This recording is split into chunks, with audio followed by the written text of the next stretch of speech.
Vamos agora até o sepulcro vazio. Vamos para a parte final. Vamos para o sepulcro vazio. E antes que você fique apavorado e dizer, mas essa foi só a primeira parte, essa segunda parte é bem menor do que a primeira. Fica tranquilo. Mas eu quero ler o texto com vocês.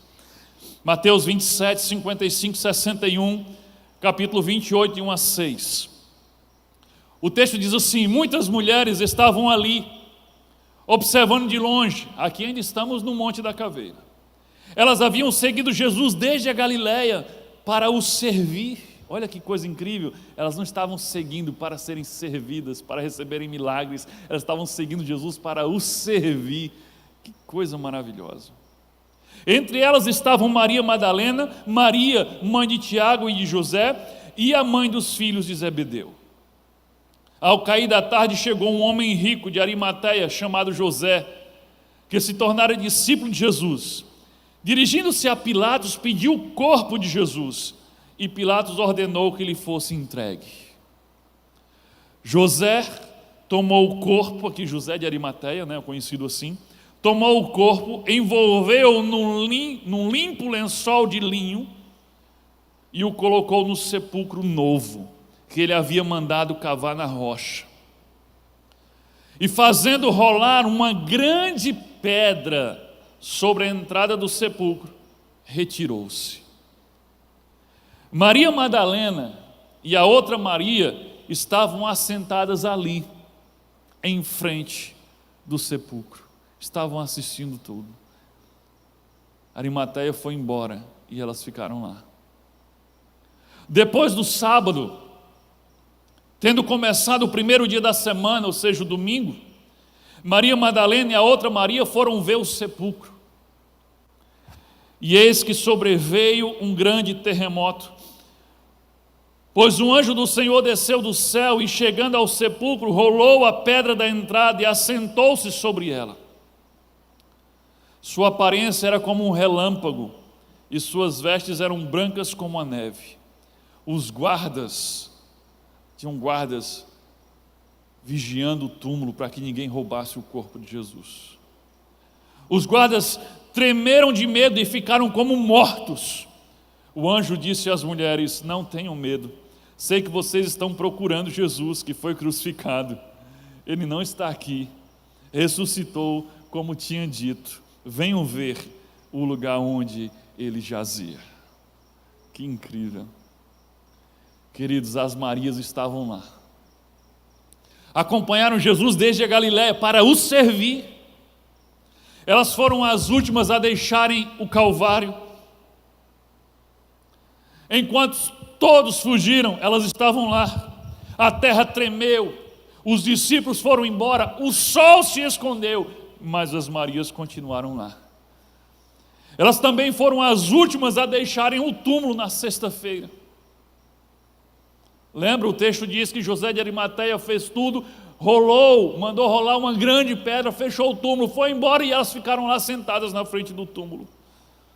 No sábado elas não podiam fazer nada, porque o sábado era o dia do descanso, ninguém poderia fazer nada. Por isso as pressas para sepultar Jesus nas últimas horas da sexta-feira. Mas quando foi no domingo, primeiro dia da semana, bem cedo, ainda escuro, elas saíram em direção ao túmulo. Esse resumo que lemos não diz, mas se você ler a história toda, você vai ver que elas levavam perfumes e especiarias para terminar de preparar o corpo de Jesus no sepultamento. Não havia dado tempo na sexta-feira, o sábado ia começar e ninguém poderia fazer nada. Pense comigo, o que você acha que motivou as Marias a irem ao sepulcro naquela manhã escura de domingo? A esperança? A fé? Deveria ser, porque Jesus tinha dito que iria ressuscitar por diversas vezes. Até quando ele falou, destruirão esse templo e ele será reconstruído em 3 dias, ele estava falando do corpo dele. Mas não foi a fé nem a esperança que levou as Marias no túmulo no domingo de manhã. A prova disso eram os perfumes e as especiarias que elas estavam levando. Por que elas estavam levando?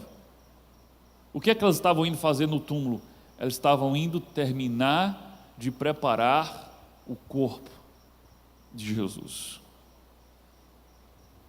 A única coisa que elas esperavam encontrar lá era um corpo morto e frio. Mas o que é que aconteceu? Nós já sabemos o que aconteceu. Jesus as surpreendeu. Elas encontraram o quê? A pedra rolada, o túmulo vazio. Elas encontraram um túmulo aberto e vazio. A pedra do sepulcro foi removida. Sabe aquela grande pedra que José de Arimateia mandou que homens rolassem uma pedra? Essa grande pedra foi removida. Agora, quem removeu a pedra? Nós lemos, não foram homens, não foram os soldados. Eles inclusive estavam ali vigiando para que ninguém fizesse isso. Mas quem removeu a pedra foi um anjo.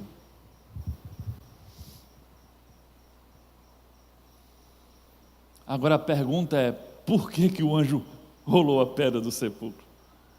Para que o anjo rolou aquela pedra do sepulcro? Foi para Jesus sair? A lógica nos diz isso, não. Rolou a pedra para que Jesus saísse, ele ressuscitou, então abre para ele sair. Foi isso? Não. Não foi para Jesus sair que a pedra foi rolada. Jesus voltou à vida, mas ele não voltou à vida num corpo igualmente o que ele tinha antes de morrer. Não. Jesus voltou à vida, mas o seu corpo físico foi transformado e glorificado. Era um corpo diferente, era um corpo capaz de desaparecer de um canto e aparecer no outro. Vocês lembram do que ele fez quando apareceu a 2 discípulos no caminho de Emaús? E chegando lá em Emaús, sentou-se à mesa com eles, e quando partiu o pão, os olhos deles se abriram e eles reconheceram que era Jesus. Jesus desapareceu da frente deles. Em outro episódio, os discípulos estão todos reunidos numa sala fechada e de repente Jesus aparece dentro da sala. Então agora Jesus precisa que a pedra do sepulcro seja removida para ele sair de dentro do sepulcro? Não, de forma alguma. A pedra não foi rolada, o sepulcro não foi aberto para que Jesus saísse. Então para que o anjo abriu o sepulcro? Sabe para quê? Para que as Marias pudessem entrar e ver que o sepulcro estava vazio. A pedra foi rolada para nós e não para Jesus. A pedra foi removida para que as Marias pudessem ver que estavam procurando Jesus no canto errado. Elas estavam procurando aquele que estava vivo entre os mortos. E o anjo diz, não, você está no canto errado, olha só. Entrem e vejam, está vazio. Ele vive. Queridos, a cruz foi a vitória de Jesus sobre o pecado. Mas para vencer o pecado, ele teve que morrer. Agora o sepulcro vazio, a ressurreição, é a vitória de Jesus sobre a morte. Ele não só venceu o pecado, mas ele venceu a morte que é gerada pelo pecado. Olha só o que diz Atos 2:24, olha que lindo. Mas Deus o ressuscitou dos mortos, rompendo os laços da morte, porque era impossível que a morte o retivesse. Em outras versões diz, era impossível que a morte o segurasse. A morte não o segurou. O apóstolo Paulo, não está aí o texto, mas vocês já me ouviram falar várias vezes. O apóstolo Paulo diz que Jesus foi as primícias dos que dormem, ou seja, foi o primeiro a ressuscitar. E as primícias significa, primeiro você apresenta a Deus as primícias e depois você pode trazer todo o restante da colheita. Jesus é as primícias da ressurreição.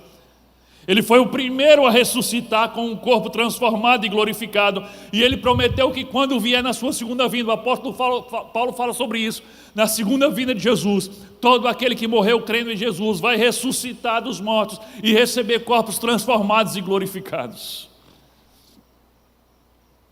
Ele abriu o caminho para que na sua segunda vida, todos nós, os que creem nele, também sejamos ressuscitados como ele foi. João 11, 25 e 26, olha que mensagem tremenda. Disse-lhe Jesus, eu sou a ressurreição e a vida. Quem crê em mim, ainda que esteja morto, viverá. E todo aquele que vive e crê em mim, nunca morrerá. Querido, aquele que crê em Jesus e morrer fisicamente, Jesus está dizendo, viverá. Ele está prometendo o quê? A ressurreição. E ele está dizendo, aquele que vive, ou seja, aquele que estiver vivo quando ele vier, nunca morrerá. Porque Paulo diz, esses serão transformados em vida e receberão um corpo transformado e glorificado sem o pecado. E esse corpo não mais será sujeito à morte. Que promessa maravilhosa. Queridos, só tem um jeito seguro de passar pela morte. É com Jesus. Pois ele venceu a morte e prometeu que quem crer nele, ainda que morra, viverá. Amém? Para concluir, queridos, eu quero ler com vocês uma sequência de PowerPoints aqui que eu achei bem interessante. O título é Quem é o Vencedor? Mas diz assim, dizem que o ferro é forte, mas o fogo derrete o ferro. Dizem que o fogo é forte, mas a água apaga o fogo. Dizem que a água é forte, mas o vento espalha a água. Dizem que o vento é forte, mas a montanha desvia o vento. Dizem que a montanha é forte, mas o homem derruba a montanha. Dizem que o homem é forte, mas a morte derruba o homem. Dizem que a morte é forte, mas acreditem, Jesus venceu a morte. Você pode dar uma glória a Deus? Glória a Deus, louvado seja o nome do Senhor Jesus. E ele disse mais, a Bíblia diz que em Jesus nós somos mais que vencedores. Glória a Deus, louvado seja o nome do Senhor. Fique em oração, querido, nesse momento, fique em oração.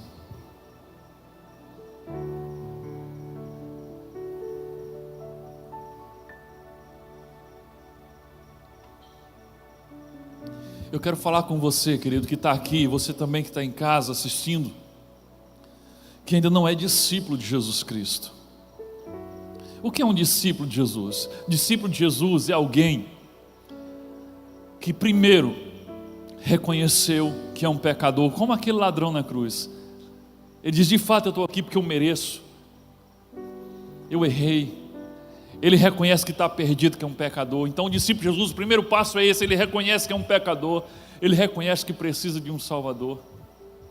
Segundo, ele crê que Jesus Cristo veio ao mundo, ele acredita que Jesus é o Filho de Deus, ele crê no que a Bíblia diz sobre Jesus, que ele deu a vida, que ele morreu na cruz, que ele morreu a nossa morte, que ele experimentou as trevas e foi separado do Pai por causa do nosso pecado. Ele quitou a nossa dívida, ele levou sobre ele o castigo que nos traz a paz com Deus, que nos reconcilia com Deus. Você crê nisso? E em seguida, você se compromete em segui-lo. Não basta crer. Quando a Bíblia fala crer, o crer que a Bíblia fala é um crer muito mais profundo do que o simples acreditar. O apóstolo Tiago, em sua carta, ele diz algo muito interessante. Ele diz, você crê que existe um Deus? Ele diz, não faz mais do que sua obrigação. Os demônios creem e estremecem. Olha o que Tiago está dizendo. Se você apenas acredita que Deus existe, se você apenas acredita que Jesus é o Filho de Deus, se você apenas acredita que Ele morreu na cruz, Tiago está dizendo assim, é só isso a tua fé? Ele diz, não faz mais do que a tua obrigação. Ele diz, agora não entenda uma coisa, os demônios, sabe, os demônios, os anjos caídos, eles creem mais do que vocês nesse aspecto, o Tiago está falando, porque só em saber disso, que Deus existe, eles tremem. Eu não estou vendo ninguém aqui se tremer. Ou seja, o seu acreditar não é tão forte quanto o acreditar dos demônios. E sabe o que é que tem de interessante aqui? É que os demônios, embora acreditem a ponto de tremer, estão todos condenados. Então não é apenas acreditar que salva alguém. Esse crer que a Bíblia diz, aquele que crê no unigênito Filho de Deus será salvo. Esse crer tem a ver com estar comprometido, com segui-lo, com obedecê-lo, imitá-lo. Como Paulo diz, não eu mais vivo, mas Cristo vive em mim, através de mim. Jesus disse, aquele que está em mim e eu nele. Sabe, é uma intimidade profunda. É isso que é o crer. Então você reconhece que é pecador, você crer que Jesus é quem diz que é e fez o que diz que fez, e você recebe Ele na sua vida como seu Senhor. Quando aquele ladrão na cruz diz assim, lembra-te de mim quando entrares no teu reino, ele estava reconhecendo que Jesus é o quê? Jesus é o quê? Um rei. E quando ele diz, eu quero fazer parte do teu reino, ele está dizendo o quê? Eu quero que tu reines sobre mim. Discípulo de Jesus não é alguém que anda com a Bíblia debaixo do braço, que frequenta uma igreja. Não! Discípulo de Jesus é alguém que permite que Jesus reine sobre a vida dele. Reine sobre sua família, reine sobre seu trabalho, reine sobre suas decisões sentimentais, emocionais, financeiras, comerciais, todas elas. Reine sobre sua vida como um todo.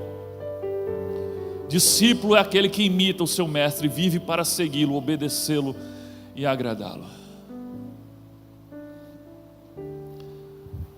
Então quero falar com você que não é discípulo de Jesus.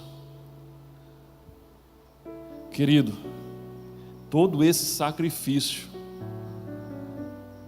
pode ser inútil para você, como foi para aquele ladrão que escolheu zombar, escolheu duvidar. Pode ser inútil para você. Abra seu coração, abra sua vida, receba Jesus como Senhor da sua vida, renda-se a Ele, sirva a Ele, viva para Ele, deixe que Ele viva através de você. Ele também é o caminho que você tem que trilhar. Ele diz, Jesus diz, eu sou o caminho. Não é um caminho não, é o caminho. Eu sou o caminho, eu sou a verdade, eu sou a vida. Ninguém vem ao Pai, a não ser por mim, disse ele. Jesus se fez pecador.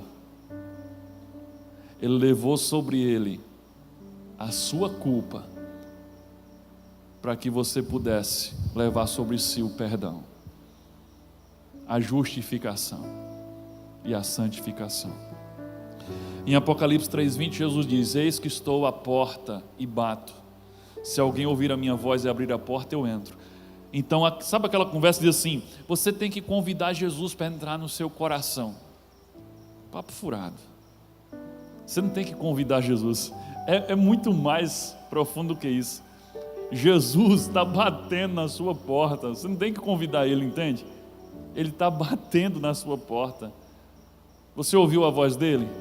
O Espírito Santo falou com você nessa noite? O seu coração ardeu? Lembra aqueles 2 discípulos a caminho de Emaús que eu falei que Jesus apareceu para eles? Quando eles enxergaram que era Jesus e Jesus desapareceu, eles comentaram com o outro. Era por isso que quando ele falava, o nosso coração ardia. Eu pergunto, o teu coração ardeu quando o Espírito Santo falou contigo nessa noite? Quando a palavra de Deus foi ministrada, o teu coração ardeu? Ele falou contigo, você ouviu a voz dele? Ele está batendo aí na porta da sua vida, do seu coração. Abre essa porta agora. Como? Como o ladrão fez, aquele na cruz. Reconheça os seus pecados, confesse os seus pecados, peça misericórdia a Ele. E Ele está pronto, sabe? Não existe, tem gente que acha que Jesus vai dificultar a salvação. Não, Ele está pronto para te dar a salvação. Você que está dificultando tudo. Faça como ladrão, não tem mérito, não tem obra nenhuma. Eu não estou preparado. Você está com a vida esculhambada? Tá? Então você está preparado, meu amigo. Quer uma vida mais esculhambada do que aquele ladrão na cruz? Não tem mérito, não tem obra, é só graça, misericórdia e graça. Por quê? Porque o mérito todo é de Cristo, a obra toda é de Cristo, Ele fez por mim e por você. Como é que você abre essa porta? Através de uma oração, em que você faz tudo isso que eu te falei. Você quer fazer essa oração agora e quer receber Jesus como teu Senhor? Você quer fazer essa oração agora de todo o teu coração e tornar discípulo de Jesus? Essa oração não vai tornar você membro da Igreja Batista, não. Não estou falando de religiosidade, não. Religiosidade, os religiosos estavam lá zombando de Jesus. Eu estou falando de relacionamento com Deus. Você quer ser discípulo de Jesus? Então feche seus olhos onde você estiver. Você que está em casa também, se você nunca fez uma oração desse tipo, entregando sua vida a Jesus, feche seus olhos e ore nesse instante. Se você realmente sentiu o Espírito Santo falar contigo, teu coração ardeu, quer ser discípulo de Jesus, feche seus olhos e ore comigo. Pode ser só em pensamento, mas tem que ser de todo o teu coração. Então ore e diga assim: Senhor Deus, em nome de Jesus Cristo, eu reconheço que sou um pecador, eu reconheço que estou perdido, eu reconheço que preciso de um Salvador e de salvação. Deus, perdoa os meus pecados, em nome de Jesus. Me lava com o sangue precioso de Jesus. Agora diga assim: Senhor Jesus, eu ouvi a tua voz, o meu coração ardeu, eu senti o Senhor bater aqui na porta do meu coração, e eu escolho, eu decido abrir essa porta agora para o Senhor. Entra na minha vida, seja o meu Senhor, reine sobre mim, que venha a mim o teu reino, que seja feita a tua vontade na minha vida, assim como é feita no céu. Me transforma de dentro para fora em alguém cada vez mais parecido com o Senhor. Diga: Senhor Deus, é no nome de Jesus que eu me apresento a Ti agora como Teu Filho, porque a Tua palavra diz que quem crer no Teu Filho ganha o direito de ser feito filho de Deus. E é em nome de Jesus que eu Te agradeço e Te louvo. Amém. E louvado seja o nome do Senhor Jesus Cristo.